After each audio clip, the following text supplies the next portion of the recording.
Hello, happy Saturday. Hope the weather is gorgeous where you are. Hello, Raymond. Hey, Reggie. Wow, Reggie, it's been a long time.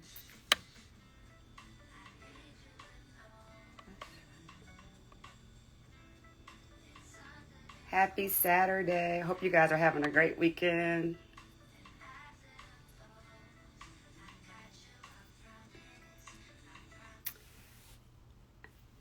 Hope you're reading something great.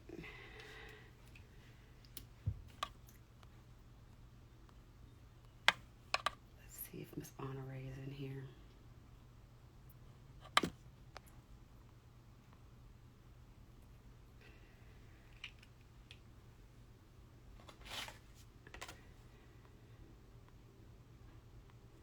Always great to see you, Reggie. So we're waiting on Honorée to join us. I don't think she's in here, so.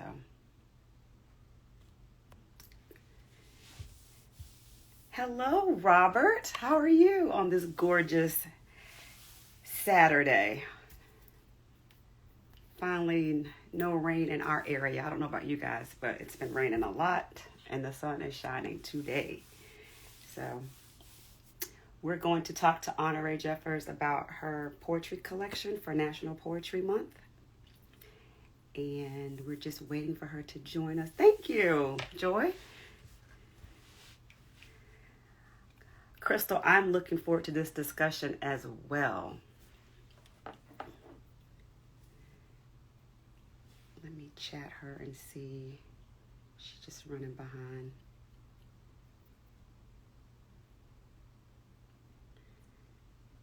So y'all, while we're, oh yeah, the book cover is so gorgeous. Oh, she just chatted me. Hold on a second.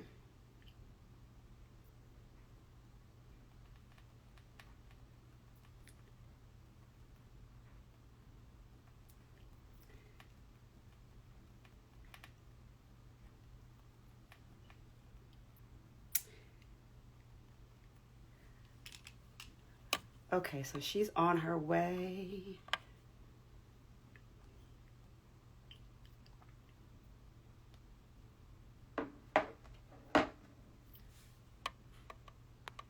So what are y'all reading this weekend? Oh, she might have meant 3 p.m. Central, but I said Eastern. No, she said Eastern. She said Eastern. I'm going to tell her what you said, Reggie. She said Eastern. So yes, there she is. Hey, Crystal.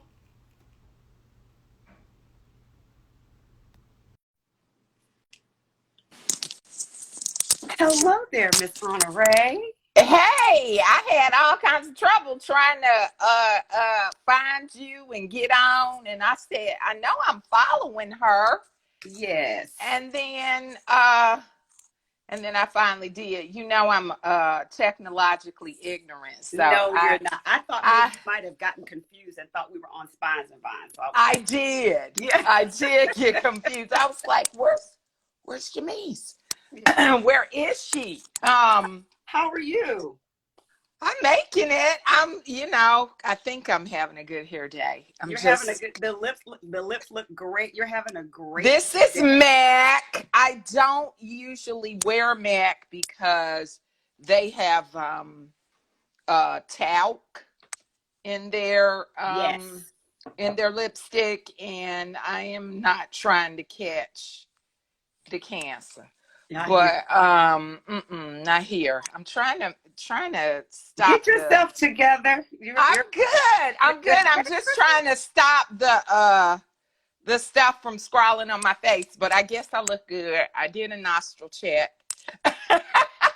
So, yeah, I'm wearing this dress. Y'all can't see. See, that was my thing. Y'all can't see my little necklace and my dress. Hey, Reggie. Reggie saying it's always good. Here and always Crystal. Good to see. Hey, Crystal. Robert's in there. Aw, hey, Robert. Where's Robert? Robert Hey, Williams. Raymond, Dr. Raymond. Ooh, I love all my heart. Yes. So So yeah, Professor but Jeffers. Look, Professor yes, Jeffers.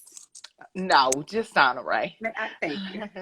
Right, we're on IG, I am now. so pleased to have you back again. So I rarely have an author that's twice in 1 year. But because we had you for our January book for love songs, I knew I had to have you back again for The Age of Phyllis, because I Thank think you. it's a book that everyone should read. Um, Thank you. when I saw you here in DC in March and you read from the book, I mean, From love songs. you read Uh-huh. from love songs. No, Yes, yeah, no, yes, I read from The Age of Phyllis too. You're right. yes, I you did, read one poem from The because you Age of got Phyllis. choked up. I did get choked up. I always get choked up whenever I read from The Age of Phyllis. So I didn't know It's if it. I was, so Yeah. that's why I didn't send you a DM and ask you to read from it. I This, can read. I mean, I always have. I mean, I read. I always get choked up, but it is what it is. I mean, I didn't used to. I mean, there's probably a personal reason I get choked up. mm-hmm, Thank you, Crystal. My sister passed away in 2014. And so every time I think of, you know, uh, how I wish she could have been here, she wasn't well. mm-hmm, So how I wished I could have done nice things for her, now that I'm finally able. right, But there was also something where working on these two books together, Love Songs and The Age of Phyllis, at the same time. So I didn't work on them consecutively, but when you combine the years, it's 27 years. So I worked on The Age of wow, Phyllis for 15 years. I worked on Love Songs for almost 12 years. Actually, I worked on The Age of Phyllis for 16, up until the moment I was about to turn it in. I was double checking research and doing all of that. And there was something about that process that just sort of stripped me. yes. I mean, you're working on two Um, books. They're very heavy topics. I mean, Heavy topics, but I mean, I think for people who don't do this work, um, it's hard for them to understand. Strangely, it's a joy mm-hmm, to do this work, because you begin to see not only, I'm sure this sounds cliche, but not only what the ancestors withstood, um, and not only that we're still here, but there are times when you'll have people, white supremacists, tell you, that what you feel is not true. right, They will gaslight you, or mm-hmm, what has gone on, what that has gone on in history is not true. And when you do the work and you see that, those truths, then you at least know, oh, they were gaslighting me. right. This was true. So it's a real joy to be able to do the work, but it does stay. I was just telling someone, I think last week, I'm pretty sure I shaved years off my life with Oh, both of these books. I'm pretty sure. And that's not me whining. mm-hmm, It is what it is. And none of us is promised, a long life.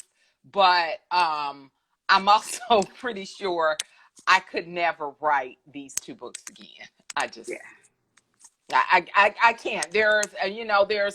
There's never going to be another Age of Phyllis, and there's never going to be another Love Songs. I think I have some really great books in me. I've planned 8 more before I die.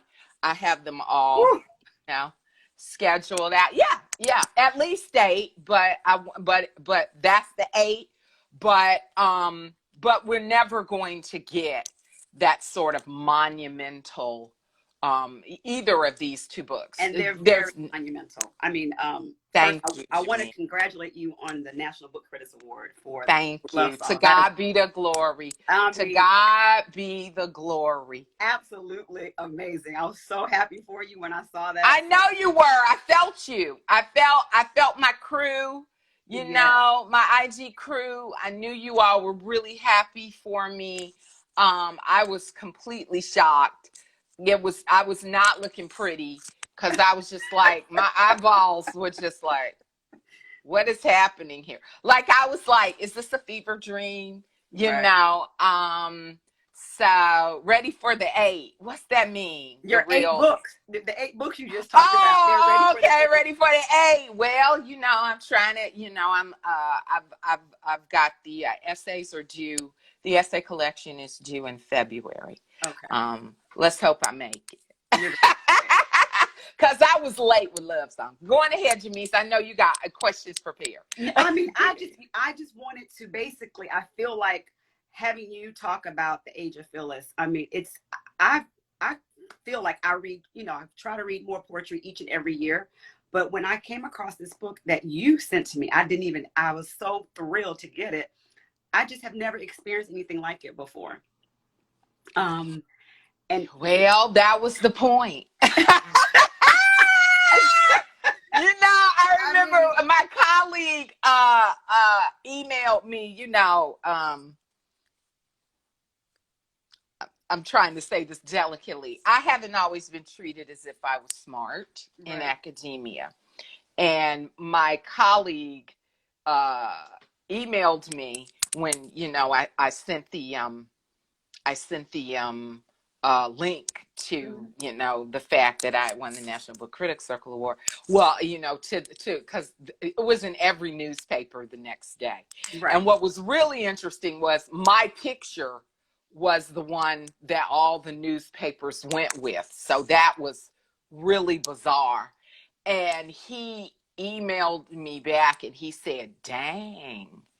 And I emailed him back and I said, I wanted to let y'all know what I was working with.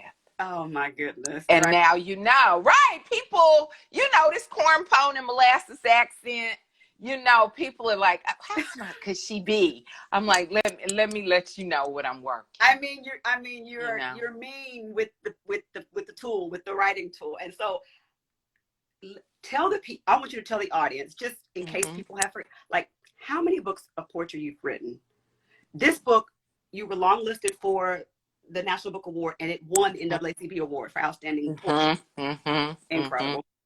And so, very incredible. That's why I wasn't, you know, upset that I lost to Miss Cicely the second go round. You know, I was a little stung for like literally 30 seconds, but I said, no. Right. You know, Miss Cicely deserves this. You know, I hope she's watching from heaven. But yeah, girl, I didn't even know I had won the NAA. I came up on Twitter and people were like, congratulations, because, you know, it was virtual. And I said, for what? And they were like, you won the NAACP award. I was like, no, I didn't. And so that speaks, I think it says something to, I want you to talk about, you know, why you wanted to write this book, but also winning the NAACP award. It's kind of, you know, it's from your own. You know, you're being seen by your own, which is really special. And so I just wanted to know, I want you to tell everyone, how did you come to write this book and why? So the quick and dirty of this is that I had read an essay in the New Yorker about, and the longer version of it is in the back of the book, and it's in paperback now. Yes, so it's not as expensive as it was, you know, for the hardback. But I had read an essay that was excerpted from a book by Henry Louis Gates Jr., the great Henry Louis Gates, who I now have been given permission to call Skip. Every time I get an email or whatever, and he'll say skip, and I'm just like, you know, but he's a very kind man and a real gentleman. But I would read I read this essay, and then I went back and I read it again, and I read it again, and I read it again. And this was in 2003. Mm-hmm. And it was excerpted from a book called The Trials of Phillis Wheatley. And it was about Phillis Wheatley and the Enlightenment period. A lot of people, Black people, white people, all kinds of people in America don't really know that what we know as modern white supremacy, modern racism, has its roots in the Enlightenment period. Okay. Even some of my colleagues, no shade, who teach Immanuel Kant completely ignore, the great Enlightenment philosopher Immanuel Kant, completely ignore his racism. Mm-hmm. That he said that the Negroes of Africa have no feelings that are above the trifling or something like that, right? Mm-hmm. So, and then later on, of course, we have Hegel, and he's criticizing Africa and saying there are no great civilizations in Africa, and blah, blah, blah, blah, blah. Or I'm not sure civilizations, but it's carried forward. Right. So this is in the 18th century, and so there was Immanuel Kant, David Hume, and Thomas Jefferson. Mm-hmm. So Thomas Jefferson is most notably known, aside from the Declaration of Independence, for criticizing Phillis Wheatley's work, that it's below the dignity of criticism or something like that. This is why I'm not a historian, because I can't remember exact quotes. Right. I have to always look it up. But it was either below or beneath the dignity of criticism. And so I started getting like these bells like in my head, because I had a professor, and there may be some people, in the chat who were taught by him at Tougaloo College, the great Jerry Ward Jr., Dr. Jerry Ward Jr. And Dr. Ward had taught me, he came as a visitor to Talladega College, and he had taught me there while I was there as an undergraduate, and talked about the Enlightenment period and racism.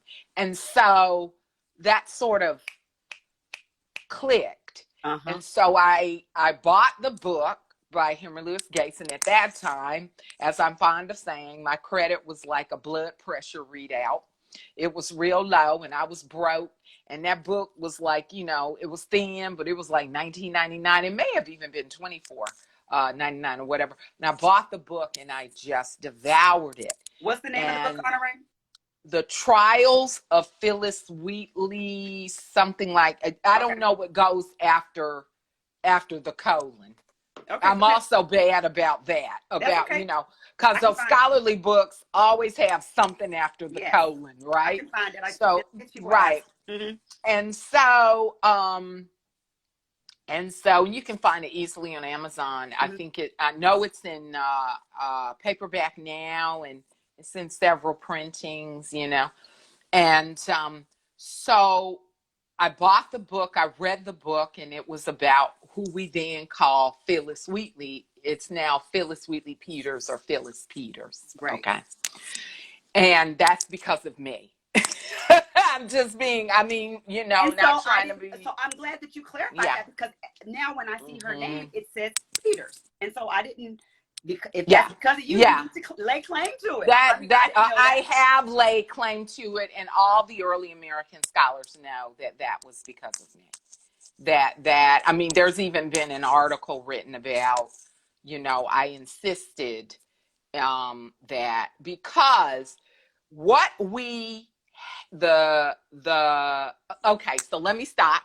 Okay. And then I'm going to tell this chronologically. So then I just started going down the rabbit hole, as I am wont to do. I started going down the research rabbit hole. I just started reading all I could about who I knew then as Phillis Wheatley. Somebody already put, Raymond, Dr. Raymond. That's why we love him. Nerdy Circle. Thank you. And so, I was intrigued because I had never really thought that, I'm embarrassed to say that now, thought that much about the poetry of Phillis Wheatley Peters. Because when you're taught about her, you're only really taught that one poem. All right, on being brought from Africa to America. And that first line is jarring. 'Twas mercy brought me from my pagan land. For those of us who have been reared either in the shadow, as you and I have, or even well after the Black Power movement, the Black Arts movement, the Civil Rights movement, that is a very offensive line, because we are taught that all Black people are joined across the globe. All right. And that is because of sort of neo-Pan-African ideas about that come directly from W.B. Du Bois, right? W.B. Du Bois and Marcus Garvey, but really W.E.B. Du Bois, right? I'm not a huge fan of Marcus Garvey, but and that's because he met with the head of the Ku Klux Klan, and not a lot of people know that. So he was a little weird. But there was a lot of racism against Marcus Garvey as well. That's a whole nother story. So anyway, I had been taught that she was an Uncle Tom, that who I knew as Phillis Wheatley was an Uncle Tom. I had been taught that her husband, John Peters, had been abusive, had been trifling and wouldn't work. And then that she died after giving birth to 3 children that had died in infancy. I had been taught all of this. So I began, that was in 2003. And, you look back and you sort of have this mythology about how you started writing a book, right, and et cetera, et cetera, et cetera. But at the time, there is no mythology. You just get in where you fit in. I was also writing 2 other books. Okay. 2 other books of poetry and writing short stories. Oh my okay. Goodness. So I'm always, doing this.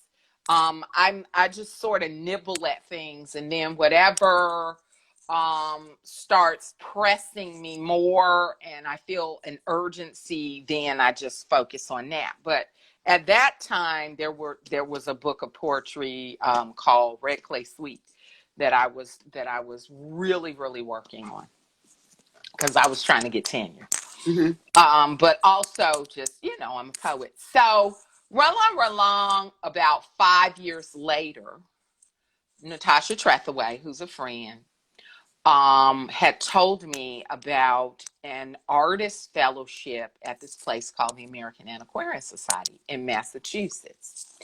And she was like, "Oh, girl, you should apply for that." And because she knew I was, working at that point, I was working on a group of poems, like 8, on Phillis Wheatley Peters. And so I applied. So no, that was 2007. I applied. I didn't get in. I was pissed. I was like, who, can nobody else beat my time? I used to be very defensive. Now, I'm just like, whatever, right. An ex-boyfriend contact me and talking about, I just wanted to see how you doing. I'm like, you could have Googled, I'm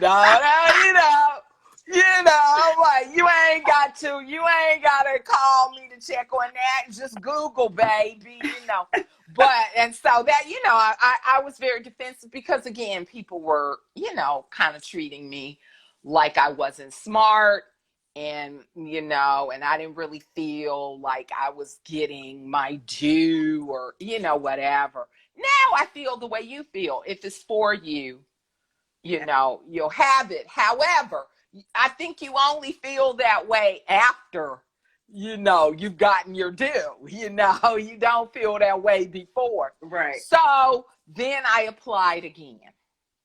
And so I just kicked up my proposal.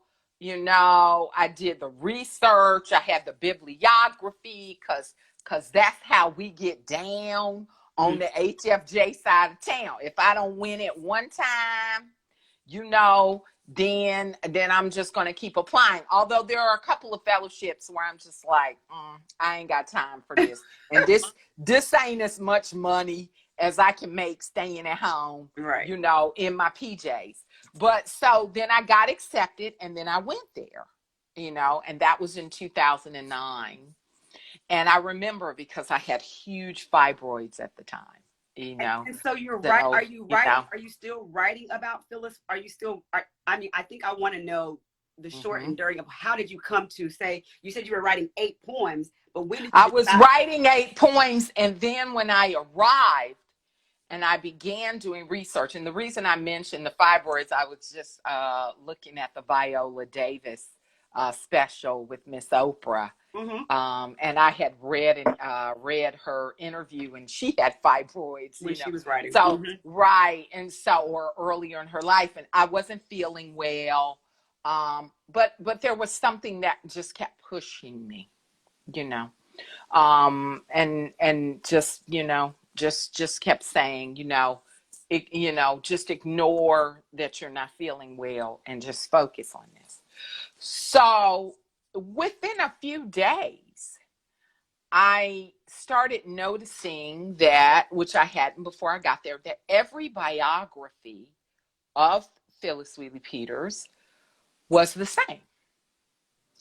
That it was almost like it had been cut and pasted into, these different, And so I started going through every part of the biography, every part of the biography that I felt could be documented.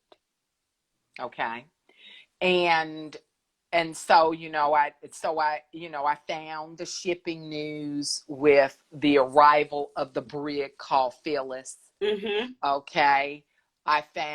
But you also find that a lot of times, not these younger historians and not these master historians, right? Because Dr. Raymond and I just finished Eric Foner's reconstruction.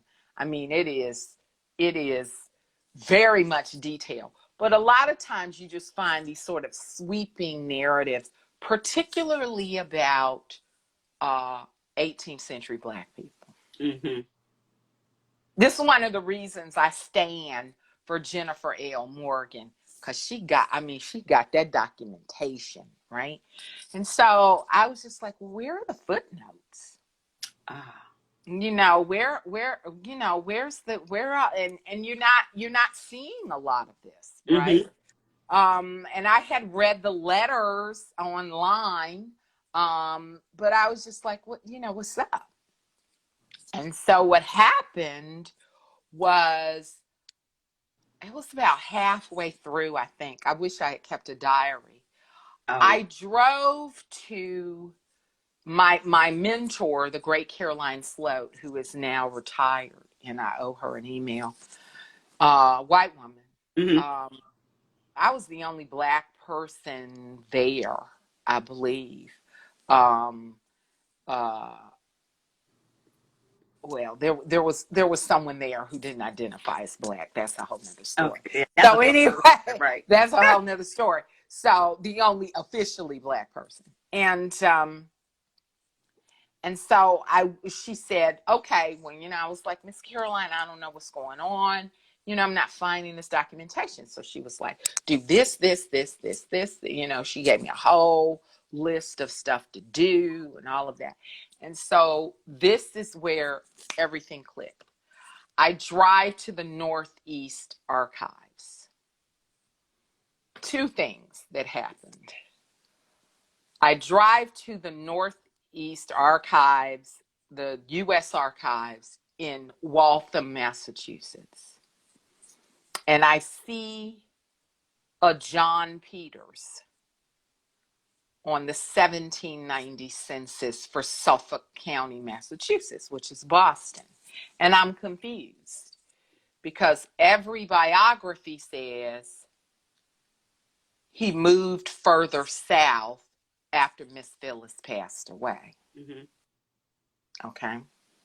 Which hadn't made any sense to me because slavery is going on and this is a free black man. Mm-hmm. We now know because of the research of someone else, not me, that he was born a slave and then was manumitted.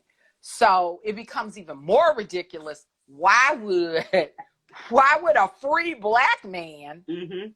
go south? Yes. So I'm sitting there and I'm like, wait. You know, and I start, and it's going just like this. It's going just like that, you know, all through my head.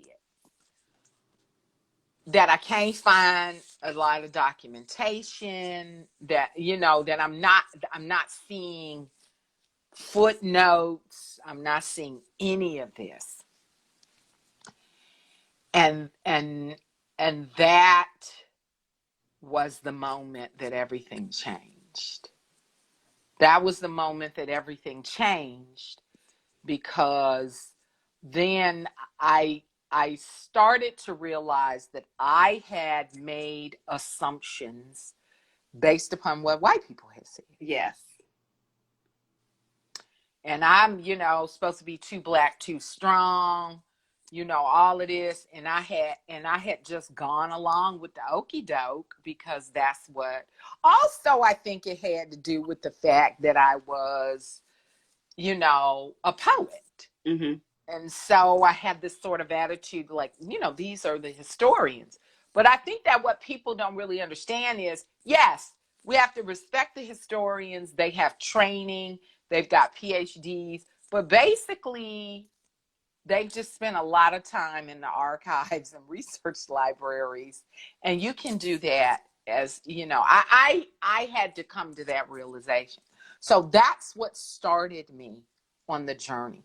Then there were other things that happened when I returned. But the other thing that when you see the book and you see this sort of emphasis on the transatlantic slave trade and slavery, this is what happened with this. And I haven't really written about this. So I went to the Essex Peabody Museum. Mm-hmm. Library in Salem, Massachusetts. Again, this is where Miss Caroline had told me to go. So I drove up the road. And as I get closer, you know, because you're on the water, right? I just start feeling some kind of way.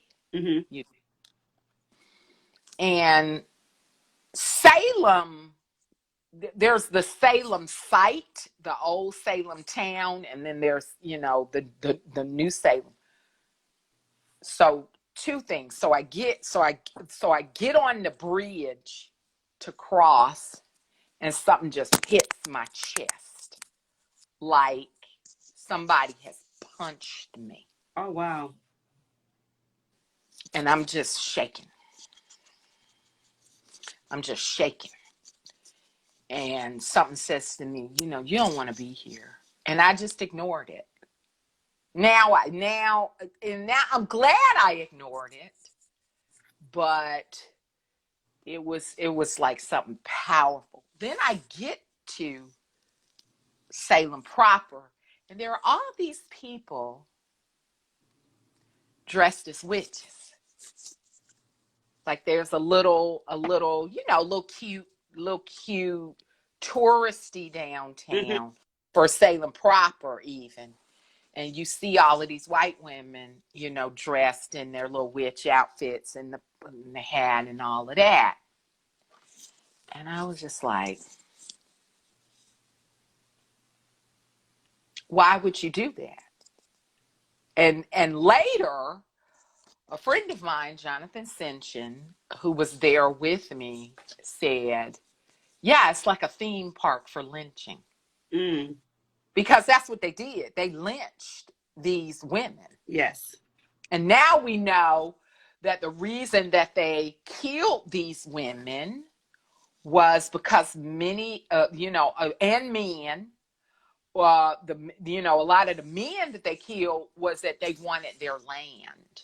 So there were women who were feminist, minded. They didn't have a word for that then, that they killed. And then there was this land dispute. Sound familiar? Where they would take like later they took land from black male farm owners, right? And they would lynch them because they wanted the land, right? And so I was just like greatly disturbed. Like, why would you think this was cute? Right. To dress up as people who were mass murdered. Mm-hmm. I won't even say they meant well. I will say this, and I'm being very careful with what I say because I know this is being recorded, and so I'm going to say this even though it's being recorded. White people need some manners sometimes. They need to stop and think about some of this. Okay, and so that's the way. This is my thing. So I get there because this is my point. I get there to the library, and I'm looking for information on slave ships because the Essex Peabody Museum has all of this information. Before we got the slave ship database, this was where you had all of this information. So I go to this white lady librarian, and I had my little badge, and I say, I'm looking for information on slave ships and all of that. And she says, I don't know what you mean. Hand to God. I don't know what you mean. And I say, I'm just kind of standing there because I'm like, I know my mentor would not send me all the way to Salem. Yes. For if it didn't have information. And so I'm just sort of standing there, and I'd already had a whole thing at the Massachusetts Historical Society where they didn't want me to see the Phillis Wheatley Peter letters in person, and that was a whole thing. So I had been going through, and there's an excellent article called Archiving While Black, right? Where it talks about, how Black researchers are treated differently, even when you're doing research on Black people. So I was just like, this is weird. And so then I'm standing there, and this little white guy, and I say little because he was in his 20s, early 20s, and looked like a punk. I think he had piercings. I know he had different color hair or something like that. He does this. This is the second time this has happened.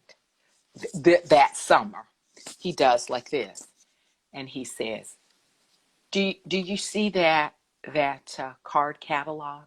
It's right there in the middle of the damn reading room." Now, let me say this: I have always loved librarians. And research librarians are fantastic. So this has been really, these two negative experiences that I have were really an anomaly compared to these wonderful, all of whom have been white. Okay. So that's why I think I was so naive. Like I was just like, oh, it's going to be great. He said, and it's right in the middle of the card catalog. I go to the card catalog, and it's like 4.5 or 4 feet by, it's like this tall. And I open up the first drawer, and I pick out a card, and it's a a card about a slave ship. And it has the information about how many enslaved Africans were on the ship and where it was going. And then I put that one back and I pulled out another card. And then I pulled out another card. So you're saying this long drawer, of which there are all of these drawers. Every single one of those cards is a slave. Represent, right. Wow. So then I began to understand the enormity of what I'm doing. Yes. And when I go home, I never forget, I stopped for a lobster roll. I love lobster rolls when I go to New England, for a little treat, And when I got home, I had screaming fits. All like I would catch myself waking up and screaming, and I would do this. And I was it was a dormitory. It wasn't really a dormitory. It was a mansion, but it was basically a dormitory. I had the best room because I had gotten, I had arranged all my stuff ahead of time. And so I was in this huge room. I had my own bathroom. I had a table, a desk and all that. And I shook and I trembled and I screamed all night long. I think that's when I realized the enormity of what I was doing. Right. You said that you were taught what you were taught about Phillis Whitley Peters, but tell us, who did you find her to be? Where she come from? Because I think it's there's minimal information that we were taught growing up about her.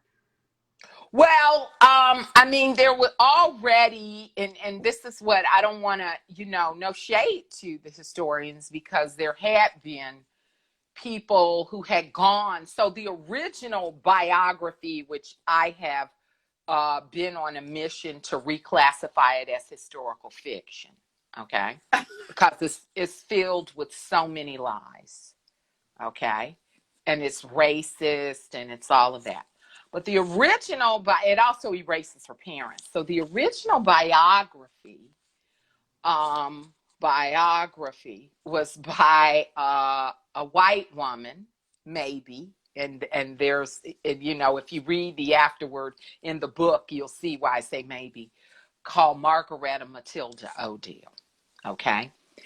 And so that is what, whenever you have historians, whenever they had gaps, they return to the biography. So then you had later historians where they would go and they were trying to find, stuff.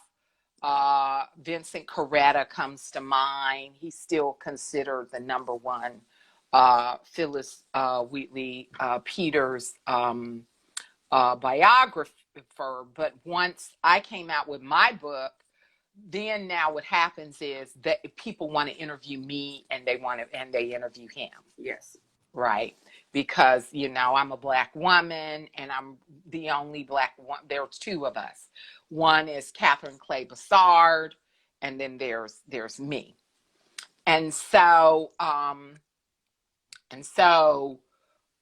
what we were taught, what she says is she was from the Gambia. Mm-hmm. So we have that. She says that in a poem. Right. Okay. And that's basically all we have from her. And then we have a few letters. Mm-hmm. And that's it. And so what we know about her and the Wheatleys come from letters that we have from Susanna Wheatley, letters from Phillis Wheatley, and then Phillis Wheatley Peters after she marries to her best friend, a Black woman named Ober Tanner. So we have sort of stuff going on with that. We know that she was in London and she was there to promote her book. We know that. And so we have sort of little documentation about that. Mm-hmm. And so that's what we have. We have that she was born in the Gambia. She came over to African parents, although I'm the first person who's ever really mentioned her parents. Right. Um, and so we know that she came over sometime during the summer of 1761. So she was born either around 1753, 1754. She came over in the summer of 1761. We know this because we have correspondence Mm-hmm. between the owner of the brig called Phillis and and the guy who was the slave ship captain. So we have that. And she's named after the ship. Yeah. I learned that from listening to one of your interviews, Yeah, and she was named completely floored.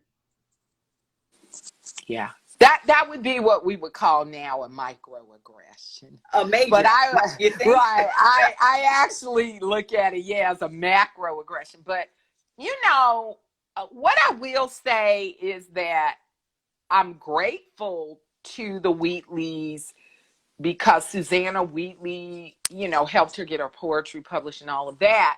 But I am deeply concerned by the way that white women have taken over the narrative and have moved Susanna Wheatley into the place of a mother. Mm-hmm. And one of the things that I've done is framed it very much as a problematic transracial adoption narrative, even though they didn't adopt her. Yes. Joy K. Jones, I say this with love. I don't tell people all my inside business. So, it's in the book. But I'm not going to go through this whole thing about spirits visiting me and all of that. Sometimes I think people need to know that folks have to keep a little bit to themselves. Right. But so, so there's this whole narrative about Susanna Wheatley, but they were slaveholders too. Yes. And so this is very complicated. And I say that in one of the poems.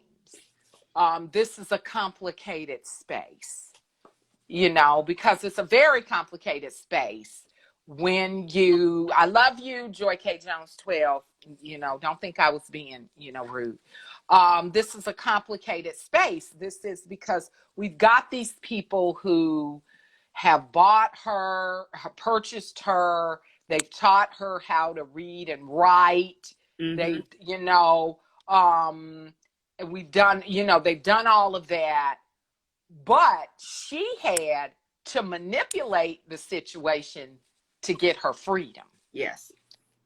And thankfully so, because Nathaniel Wheatley had basically, the son of John Wheatley, had basically blown through all of the money for, by the time his daddy died. We don't know whether he would have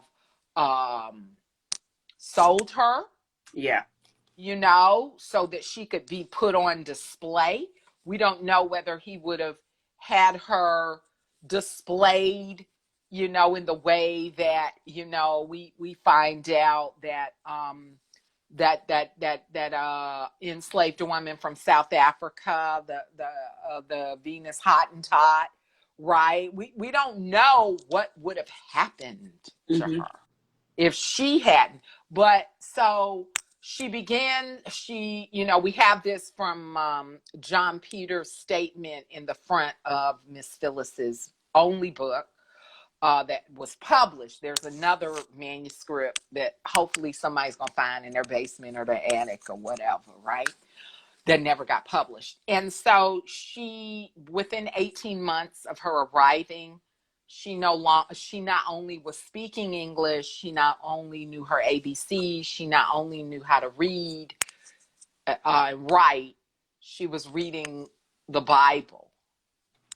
She was reading classical literature and translation. So what we have is a genius child. Mm-hmm.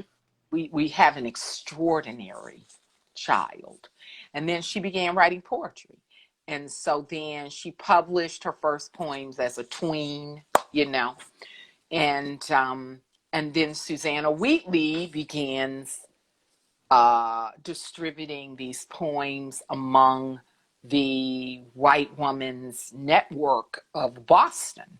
Mm-hmm. And then these white women start sharing these poems with their husbands. And really what it's about is look at this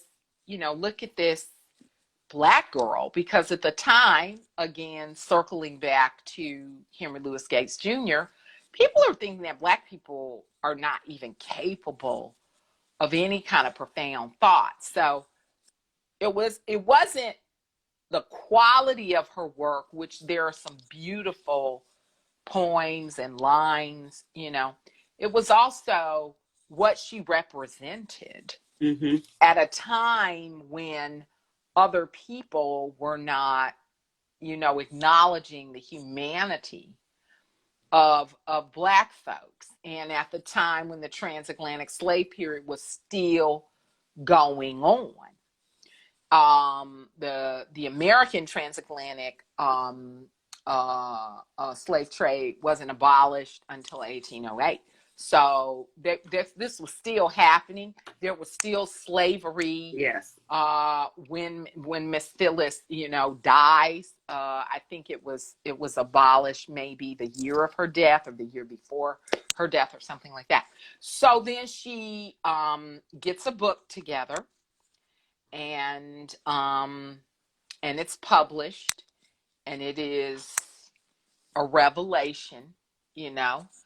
And then, you know, she goes to London to sort of get people interested in the book. So, you know, a pre-tour. Yeah. And then she comes back over here. And when she comes back over here, sometime between when she had been in London mm-hmm. and when she came back, she had worked that situation so that she was granted her freedom. Legally manumitted. Mm-hmm. Okay. And then shortly after she came back to the it wasn't the United States, it came back to America, mm-hmm. right? Because the revolution is going on. People think of the American Revolution as 1776, but mm-hmm. it really started in 1763. Okay. So there has been build up going all the way. And then in 1774, Susanna Wheatley dies. Mm-hmm. And all we really have of that moment are some letters between her and Ober Tanner, who is living in Newport, Rhode Island. Okay. That an enslaved Black woman. And then, because there's something else that like really jumped off then. Oh, and then she was part of this whole religious network, and these white men were trying to get her to marry missionaries, African missionaries, and go to Ghana. And so there's this letter where she's like, you know, this is not where I'm from. You know, I don't speak the language. What a lot of people don't know is that one of these guys was already married. Oh, wow. And so that was weird. Mm-hmm. I still don't, I got to do, you know, more research about that. And then somehow she met John Peters. And they married in 1778. And then her entire sort of world changed. Because after Susanna Wheatley died, she wrote a letter to one of the white men that was sort of like one of her mentors. And she said, you know, you told me things were gonna change as soon as my mistress died. So what happened was, once Susanna died, all the white people were like, okay. That's it. to the left, to the left. Yeah. And then the war it starts going on, there's stuff happening in 1775. And so she moves with Susanna and John's daughter. And so there's all of that. And then she's still publishing poems, even when she marries John Peters. What we now know is that she and John Peters moved to Connecticut, Middleton, Connecticut. I don't think there's a Middleton, Massachusetts. So I have to go again. This is why I'm not a historian. So they moved to Middleton, and here's how she dies in poverty. He was given a farm by his former mistress. He was deeded this farm. He had built this farm up. He had improved the outbuildings. He had started a little marketplace. Remember, these people are only 1 or 2 generations removed from Africa, so they know how to set up a marketplace, all of that. The farm was up and running. It was making money. And then this white woman who had deeded the farm to him goes to court and says, back. Right, I want my farm back. Yeah. And so John Peters is plunged into debt. He then goes in and out of debtor's prison. And when he's in and out of debtor's prison, Miss Phillis remember, this is a woman who has said she's an asthmatic in one of the letters to Ober Tanner, and she just goes down slow.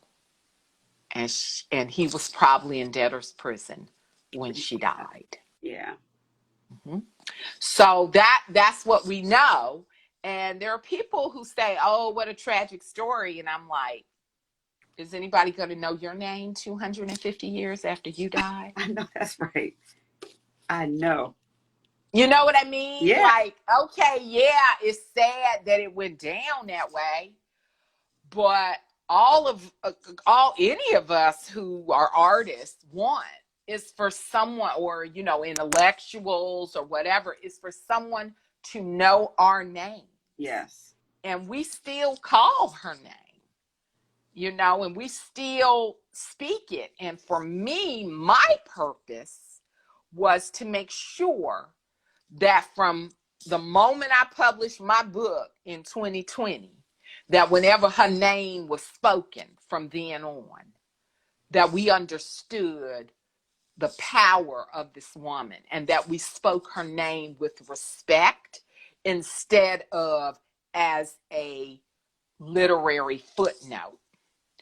I do not believe if she had been a Black man who had done all that she had done, if people would have disrespected her that way and also not challenged the received narrative. Mm-hmm. I think that somebody would have been more interested, but they were like, yeah, who cares? I love the structure of your book. I mean, you give so much humanity to her life. You talk about. I tried. Yeah. Yeah. And so can you talk a little bit, I know we're almost at an hour already, always with us. But can you talk a little bit about how you framed it? I mean, you did give more humanity, I thought, than I've ever seen to her life. The communication, I can see why it brings you to tears when you're reading the letters. Well, the letters are lost letters. Those are what I imagine. Yes. She is saying to people.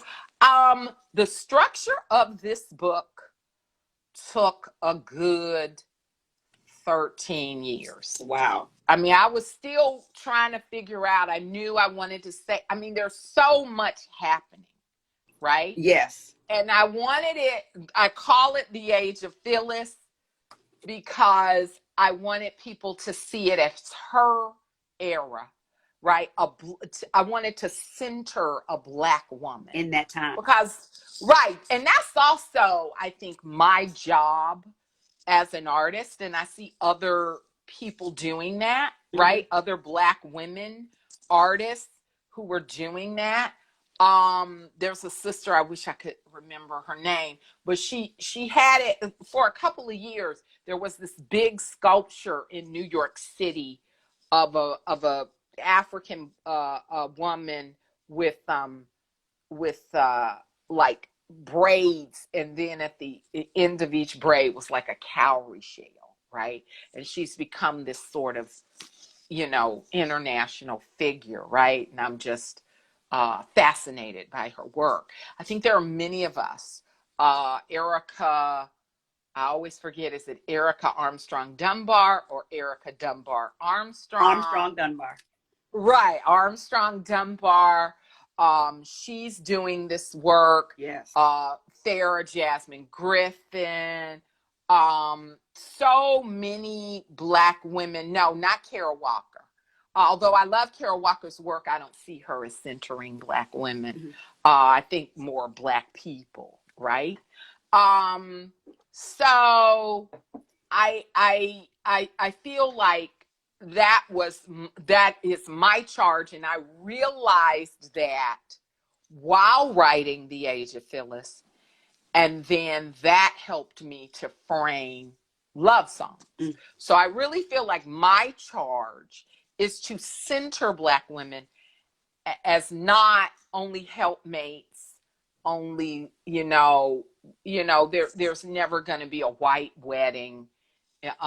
Maybe one day, but I just don't see marriage as like the end all be all. Mm. And I know that young women, want to get married, and whether they're straight, gay, or transgender. I know that young women want to get married and all of that, but I center Black women's lives. Yes. And so right around I guess 2013, 2014, 2015, it was only maybe about 3 years before, that's when I got the idea of the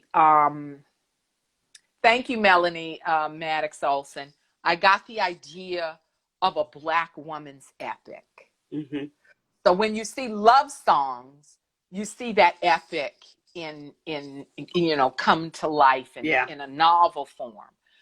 When you see The Age of Phyllis, for example, the 9 muses of Greek mythology, Mm-hmm. the Black women are the 9 muses. Yes. Miss Phyllis, her mother, Yemaya.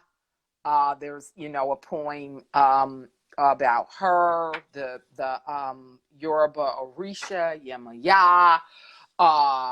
Belinda Sutton, Mm-hmm. who we only knew as Belinda for many years, until again wonderful historians found out that she was married. Her last name was Sutton. So all of these Black women sort of guide us through the book. Mm-hmm. And there is a poem called The Chorus of the Mother's Griot.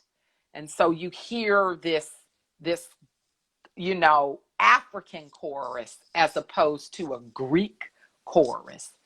You see that same chorus in the land in love songs. Yes. When I began, we are the land. So a lot of these ideas are ongoing, and it takes me sort of years to sort of figure out, how I want to, think about it, right? And so, but I knew that first poem, the first successful poem that I wrote for The Age of Phyllis, is the first poem you read. Mm-hmm. And it used to be called Mothering.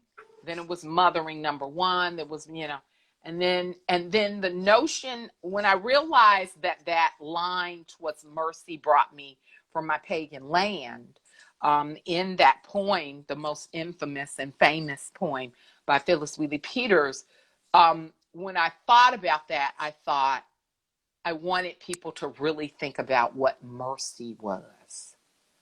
Because what many people, even professors who are teaching my work, which challenges this notion that she's saying, thank you, white slave, Yeah. traders, for ripping me from my homeland. I just love white folks so much.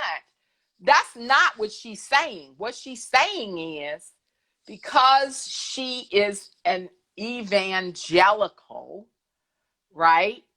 It's God's grace that brought her through this horrible middle passage. 'Twas mercy.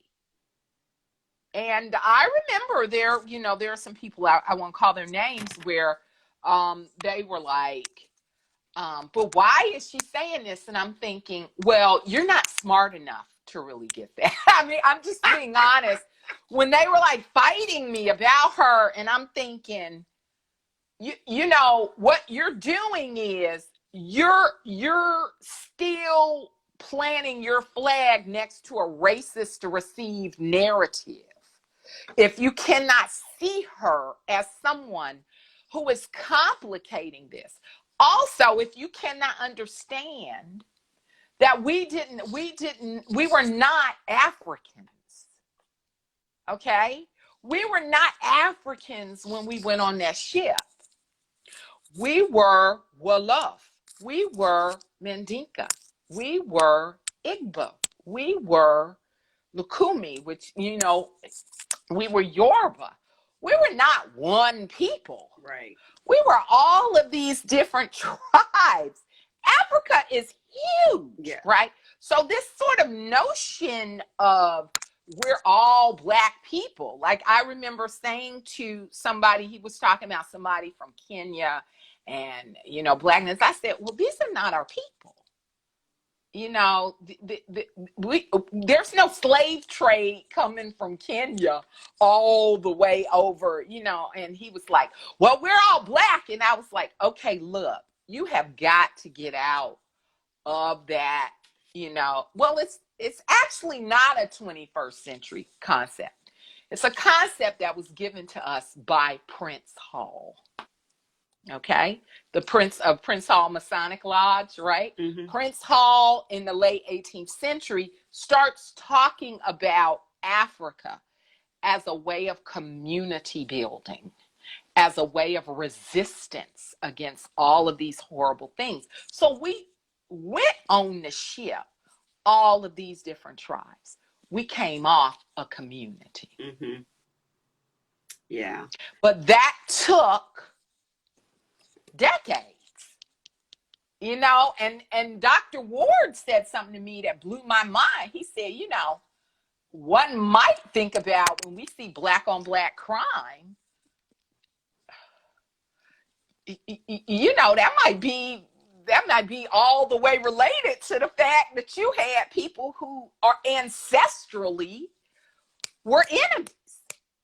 And so I never even thought about that, right? But so we have this sort of attitude of we're one people, we're all African, and that is great.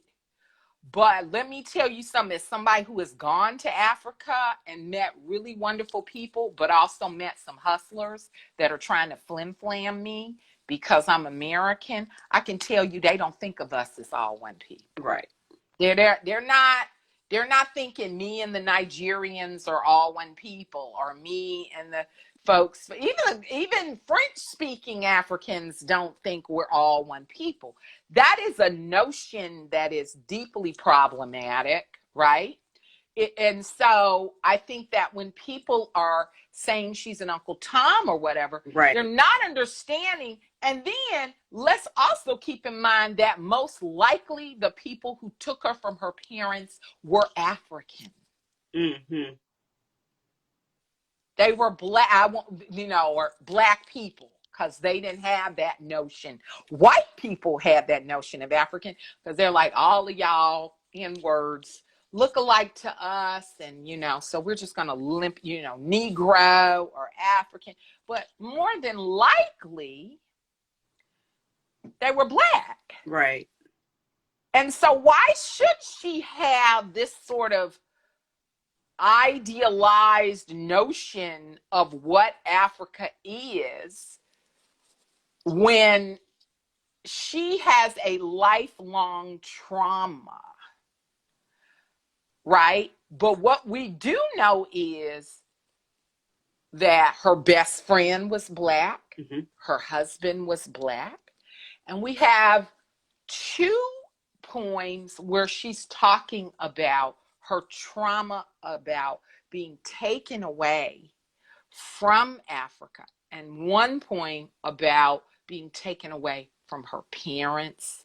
I've got to go back to that other poem, to the student to Cambridge, and but she talks about, and I know one where she's talking about, it's been a while since I used to have all of these lines memorized, but there's 1 poem to the Earl of Dartmouth where she says, "I young in life by seeming cruel fate was snatched from Afric's fancied happy seat. What pangs excruciating must molest, what sorrows labor in my parents' breast."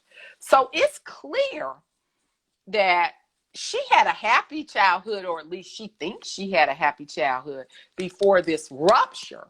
But it's also clear that, again, this is complicated. And what I've noticed is that people who aren't very smart tend to want black and white. They do not understand that there are shades of gray. Yes. And so when I look at people, in particular, a couple of people who, got nasty with me about Miss Phillis, or when I was writing the book, and I thought, well, you're just not smart enough to kind of understand, or maybe not smart is not the real word, ignorant, which does not mean stupid. It simply means you do not know.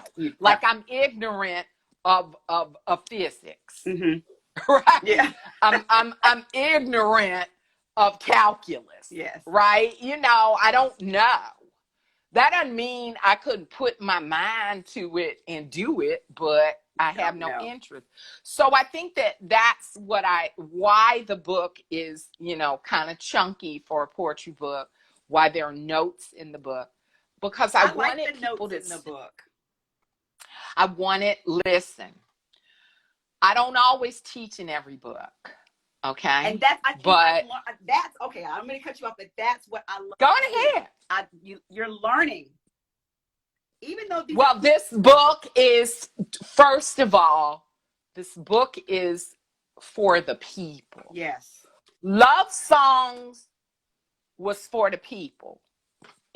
People learn something in love songs. To God be the glory. I wanted people to understand how we got to this place. Right. In that particular piece of land. With the Age of Phyllis, I wanted people to understand that. I wanted, after I died, because we don't know the hour or the day. Yes, ma'am. That people can look at this and say, okay, not only did I do that, artistically or whatever, but I left something that would then be useful to subsequent generations, because what I have been noticing as a teacher is that every 5 to 10 years, we have to learn the same lessons over and over and over. So things that I remember, people are just like, oh, I don't know what you're talking about. Like, when we're talking about critical race theory, and I'm like, surely these people know that you cannot teach this, this dense legal framework to kids in K through 12. Like, and a lot of Black people, I have been very disappointed to discover, are like, these are critical race theory novels, and they're basically just listing something that talks about Black history. That's not critical race theory. Absolutely. Theory is an intellectual framework. So I began to think about what I could do to not only put this in a particular, because one of the things that I noticed was people were saying, it's always so hard for me to teach Phyllis Wheatley. Phillis Wheatley, now Phillis Wheatley Peters. It's always so hard. And so people are teaching my book alongside her book. And then the kids are starting to get, you know. And that's so gotta make you feel really good. It does make me feel really good because, how do I say this without sounding messy? Until this lady, she was a white lady, wrote this long review of The Age of Phyllis in the New Yorker, my book had been ignored by poets. Scholars were like, I am so excited and I'm going to teach this book and la, la, la, la, la. But the poetry world was like, you know, they weren't paying any attention. I didn't get any major reviews. Mm-hmm. I got one major review in Book Page. I didn't get any other major reviews. You know, nothing really had jumped off. And I thought, well, you know, I did what I needed to do. You know, as one of the poems says, I built this altar for them. Yes. And this is an altar. This is an offering. And then in July, that long review is a lot of real estate, as my publicist Harper Collins said, a lot of real estate in the New Yorker. I've never even had a poem published in the New Yorker. Mm-hmm. Okay. And then it was long listed for the National Book Award. And then there was all of that. And so it was sort of a slow burn. But yeah, I wanted the book to be to teach people, but not shove it down your throat. Yeah, it doesn't do that at all. I mean, I absolutely love it. But before we close out, I have to, I want you to let everyone know what's next. What can we, you know, I know you said you were working on 8 books, but what's coming up next from you? Oh, I'm not working on them. You planned out 8 books. I'm planning them. You know how people have a vision board? I don't have a vision board. My vision board is in my head. Oh, somebody said they wanted you to read a poem if you wanted to, but I don't want to. Yeah, I'll read. And that's how we're going to close out. But first, you're going to tell me what's coming up from you. So I have 3 books under contract. Mm-hmm. One is a collection of essays called Misbehaving at the Crossroads. And it's about Black women and the intersection of family and public history and Black feminism. And it sort of uses my trademark highbrow quotidian, you know. So there's always, I've just surrendered to the fact that there is always going to be lyrical language in my work. Yes. But of course. Right. Well, that's a whole other story. But it's also, you know, combining with intellectual history and all of that. I'm not making it sound as sexy as I hope it's going to be. No. But yeah, and so we continue to come back to Eatonton, Georgia. Okay. Which is the real life Chickasetta. Mm-hmm.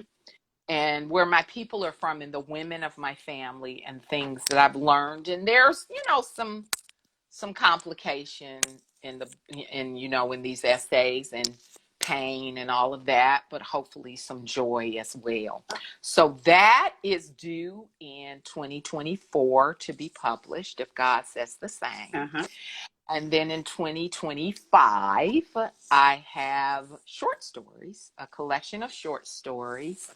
And right now it's called The Simple Promised Land. I don't know what it may change or it may stay. But we return to Chickasetta and we see some of the minor characters that were sort of in the background because I've always written about, you know, this place. And then I'm writing the biography of Lucille Cliff. Yes. So that's what I got now. And then, you know, you may see some individual pieces that are not going to be collected in the stories or in the essays. You may see them in different, I've got some stuff that's supposed to be coming out in periodicals and stuff. But one of the things is I'm just trying to rest. Good. Rest is good. You know, rest is good. I've been on a never-ending book tour. But I saw someone write, I think it was Ann Patchett, saying, the only thing worse than being on book tour is not being on book tour. Absolutely. So yeah. So that's what I got. And I will read the first poem. Okay. And there's an epigraph from Langston Hughes from his poem, Genius Child. This is a song for the genius child. Sing it softly, for the song is wild. An issue of mercy, number 1. And this is from the point of view of Miss Phyllis's mother. Mercy, girl, what the mother might have said, pointing at the sun rising, what makes life possible, then drip the bowl of water reverent into oblivious earth. Was this prayer for her? Respect for the dead, or disappeared and act to please a genius child? Her daughter would speak of water, bowl, sun, light arriving, light gone sometime after the nice white lady paid, named her for the slave ship. Mercy. What the child called Phyllis would claim after that sea journey. Let's call it that. Let's lie to each other. Not early descent into madness, naked travail among filth and rats. What got Phyllis over that sea? What kept a stolen daughter? Perhaps it was mercy, dear reader. Mercy, dear brethren. Water, bowl, sun, a mothering, God's milky sound, morning shards, and a mother wondered if her daughter forgot her real name, refused to envision the rest, baby teeth missing, and somebody wrapping her treasure barely in a dirty carpet. 'Twas mercy. You know the story, how we've lied to each other. Oh my gosh. Woo, Honorée. Absolutely brilliant. Thank you for having me. Thank you for being here. Thank you for coming back a second time. You guys, if you I always love to talk to you. Always love to talk. I mean, I learned something. I just feel, whew, it's brilliant. So thank you so much, and I look forward to seeing you again. Thank you guys for joining us. I'll make the announcement for the May book this week coming up. Thanks, Honorée. All right. Bye. Thank you, Jamise. Bye.